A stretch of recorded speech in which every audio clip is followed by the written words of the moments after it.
So there's a way to reach almost 1000 attack power in Tears of the Kingdom and essentially one-shot even Silver Lynels in one single mounted attack. And no, this setup doesn't use the Fierce Deity, but actually one of my favorite sets, the Evil Spirit Armor. So I'll show you the full setup, how to get it, and some of the tasks that I run with, and let's jump right in. Now the armor set, which we covered before, comes in with two unique bonuses. One of them, called Disguise, just makes the skeleton enemies not attack you on sight, which is actually quite useful when you're out exploring and just don't want to deal with them.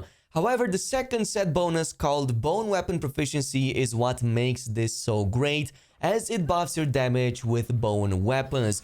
By how much, you might ask? Well, not sure if we have official numbers, but unofficially it should be around 1.8. This means if you take a weapon, fuse any bone to it, you'll now deal times 1.8 higher damage just using this set. Now, to make this work, no, we're not going to use the bone arms from the skeleton enemies. Not only do the bonuses on these suck, but they also break fairly quickly. What we will use instead is the Molduga Jaw, something much better and a lot more resilient. This only has a 32 fuse attack boost, but if you read its description, the game mentions this is a bone material, well, technically a jawbone. If you look at any of the other creature parts, none of them mention the bone except for this one. And after the test that I've run with, I can totally confirm that it does count as a bone material and also does benefit from the evil set bonus. Now I'm going to show you a quick method to farm these, but in the meantime, here's the setup I went with. There are gonna be two weapons. You can slap these on depending on the creatures that you fight, but I first want to focus on the fight against the Lynels because the damage you can achieve against these lets you literally one-shot all of them in no more than a single back mount or a round of 6 total slaps on the cheeks. For this, we'll make use of the Royal Guard Claymore once more, and not double but quadruple the damage. So going with the normal route, fusing the Molduga Jaw on it and then bringing it just 3 hits away from being destroyed will boost that damage to 148, or basically give you a double damage. But there's actually a second breaking point for the Royal Guard Claymore, to which it again doubles your initially double damage. Because after the initial break warning, if you perform only 2 of the 3 remaining hits, this doubles its previously double damage once again. So you have to make absolutely sure to only do 2 more attacks with it, otherwise on the third one it will completely break. Which means your new actual attack power is going to be 42 from the sword plus the 10 bonus from the Octorok plus 32 from the Jawbone times 2 and then times 2 again from the 2 breaking points of the Royal Guard, and finally a times 1/8 from the evil set, which brings the final number to around 530. And to push this on the final edge and bring it closer to 800, you can also use a Mighty Simmered Fruit meal, which adds another 1.5 times multiplier, bringing that total to around 799 or 874 if you manage to get the shiny 49 damage version of the base Claymore. But it doesn't really matter between these what the difference is, as on its own is plenty enough to one-shot all Lynels, even the silver variant, in one single mounted attack. So with the full setup, I'm basically hitting the first Lynel and taking it down in just 2 hits. It's already done by then, and this goes the same with the second and the third ones, which only need 1 extra hit on top, but still nowhere near the 6 total hits that I can do in one single mounted attack. So they are basically down by the 4th or 5th hit at the most. The only one that actually needs the full 6 hits is the final Silver Lynel after you take down the armor on it, but even that is gonna be done in just one single mounted attack, making this whole farming thing a whole lot efficient. Even if you don't use the food and don't get the 1.5 times multiplier, you're still looking at defeating these enemies significantly faster than ever before. Now, in the spirit of fairness, and because I know a lot of you will ask this question, I also tested this exact same run with the Fierce Deity set, which naturally has an attack up bonus on its own. The previous weapon setup that we used with the Royal Guard's Claymore, this time around we fused with the Silver Lynel Horn since we don't get any benefit from the Jawbone. Also brought one hit away from total destruction for the Claymore so that we can get a double damage buff. And then I also added that extra final buff from the Mighty Banana Meal. The result is pretty interesting here, and I will admit I did not expect it the first time I tested this. So the first Lionel with the setup now drops in 3 hits compared to just 2 from the evil setup. And pretty much all the rest from this point on all needed 1 extra hit on top of the setup that we tested previously.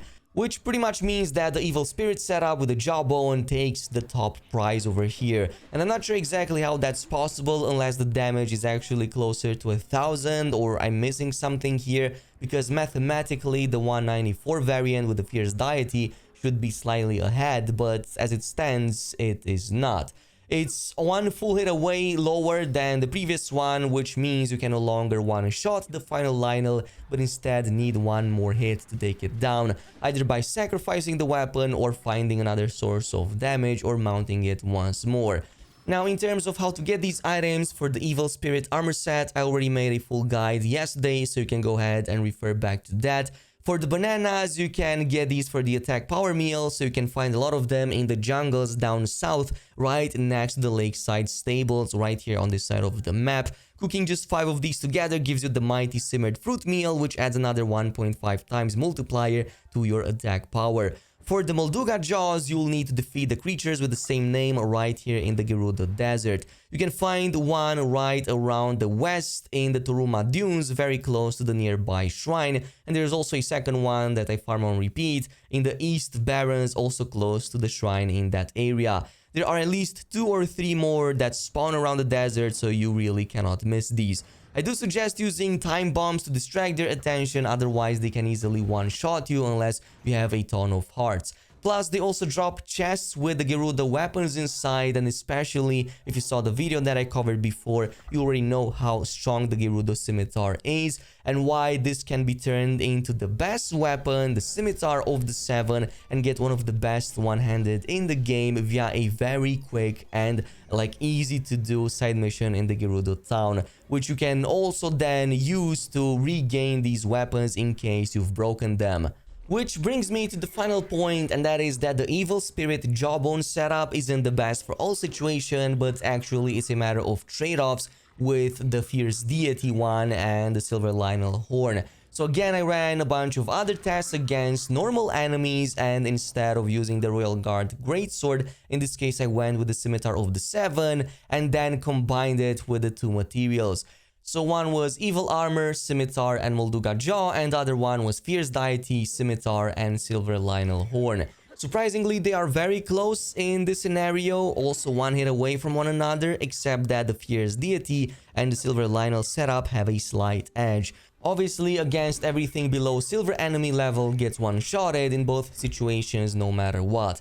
Against the boss Bokoblin, the Evil Armor setup took exactly 7 hits to take down the silver variant. Meanwhile, the Fierce Deity one with the Silver Lionel Horn took just 6.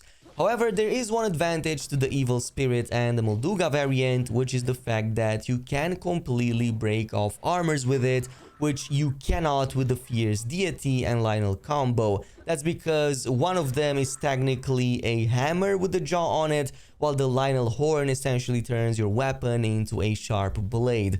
That's why, depending on the enemy, this means one or the other might be slightly better. Now, to show you what I mean by that further, I went ahead and also tested the normal melee attacks on a blue Lionel during its stun phase. Again, the Lionel Horn setup has a slight edge here as well, as it only takes 12 melee hits plus the arrows to the face to defeat it. So I can do 4 and then another 4 in the first stun window, and you can already see that we took more than half of its HP, which leaves off just 4 more hits in the second time to just finish it off. Meanwhile, for the Evil Spirit and the Bone, we did a similar 8 hits on the first run, but then I needed a whole 9 extra on the second stun phase, so 17 in total instead of just 12 before it went down. And before you ask, no, using the Gibdo Bone instead of the Jaw would not work, despite that one actually having a much higher damage bonus. That's because these are super brittle and essentially break in 1, no more than 2 hits max.